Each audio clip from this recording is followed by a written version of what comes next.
नमस्कार, स्वागत है आप दर्शकों का। आप देख रहे हैं न्यूज़ 18 का डिजिटल प्लेटफॉर्म। मैं हूं आपके साथ रजनी चौबे।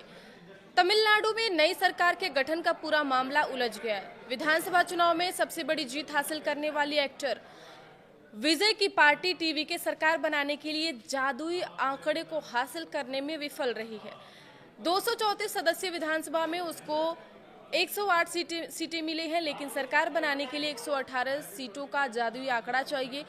कांग्रेस के 5 विधायकों के समर्थन के बावजूद वह बहुमत का आंकड़ा नहीं छू पा रही हैं। इस कारण राज्यपाल के सामने दावा पेश करने के बावजूद टीवीके को सरकार बनाने का न्योता नहीं मिला है। टीवीके के प्रमुख विजय ने राज्यपाल के सामने सरकार बनाने का प्रस्ताव दिया था, लेकिन राज्यपाल ने उससे पहले जरूरी नंबर दिखाने को कह दिया। विजय आज ही यानी गुरुवार को सरकार बनाने वाले थे, लेकिन इससे पहले ही राज्यपाल ने उनके सपनों पर पानी फेर दिया। इस बीच रिपोर्ट है कि डीएमके जनादेश का सम्मान करते हुए विपक्ष में बैठने का मन बना चुकी है। मीडिया रिपोर्ट्स में दावा किया गया है कि राज्य की दूसरी प्रमुख पार्टी एआईएमडीएमके ने बैक चैनल से सरकार बनाने के लिए डीएमके से समर्थन मांगा था, लेकिन डीएमके ने समर्थन देने से साफ इनकार कर दिया था। इस बीच कांग्रेस पार्टी ने डीएमके से नाता तोड़कर टीवीके के साथ जाने का फैसला किया है, लेकिन उसके समर्थन के बावजूद थलापति विजय सरकार नहीं बना पा रहे हैं। ऐसे में राजनीति के जानकार कह रहे हैं कि कांग्रेस ने बेहद जल्दबाजी में फैसला लिया और वह अब न तो डीएमके की रही और न ही टीवीके की हो पाई। डीएमके प्रमुख एमके स्टालिन ने एआईएडीएमके के साथ गठबंधन की अटकलों पर विराम लगा दिया है। एक मीडिया हाउस से बातचीत में स्टालिन ने कहा कि वह टीवीके प्रमुख विजय को सरकार बनाने का मौका देंगे और अगले 6 महीने तक उनकी सरकार को परेशान भी नहीं करेंगे। स्टालिन के इस बयान के बाद डीएमके और एआईएडीएमके के बीच संभावित गठबंधन को लेकर चल रही तमाम अटकलों पर फिलहाल विराम लग गया है।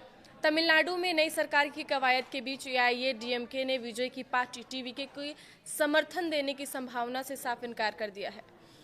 पार्टी के डिप्टी कोऑर्डिनेटर केपी मुनसामी ने कहा कि स्थिति चाहे जो भी हो, एआईएडीएमके टीवीके का समर्थन नहीं करेगी। वहीं 2 सीटें जीतने वाली वीसीके ने कहा कि उसने अभी तक विजय को समर्थन देने पर कोई फैसला नहीं लिया है।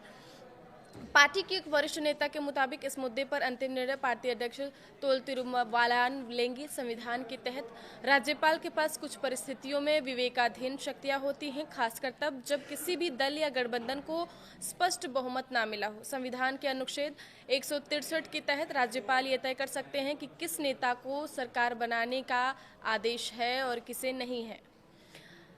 यह केवल सबसे बड़ी पार्टी का मामला नहीं होता है, बल्कि यह देखना भी जरूरी होता है कि कौन सदन में स्थिर सरकार दे सकता है, यानी किसको सरकार बनाने के लिए बुलाना है, किसको नहीं। यह बात पूरी तरह राज्यपाल के स्व विवेक पर निर्भर करता है। तमिलनाडु विधानसभा चुनाव के बाद राज्य के सरकार बनाने का जो पूरा मामला है वो उलझ गया है। राज्यपाल ने टीवीके प्रमुख से पहले नंबर दिखाने फिर सरकार बनाने का न्योता लेने की बात कही है। इस बीच डीएमके ने कहा कि वह विपक्ष में बैठेगी और जनादेश का सम्मान करेगी। डीएमके के सांसद कलानिधि वीरास्वामी ने कहा कि एआईएडीएमके ही टीवीके की राह रोक रही है। वह बीजेपी के जरिए विजय को सरकार बनाने से रोक रही है। यह राज्य की जनता के जनादेश का अपमान है। आगे की खबरों के लिए आप देखते रहिए न्यूज़ 18 का डिजिटल प्लेटफॉर्म। धन्यवाद।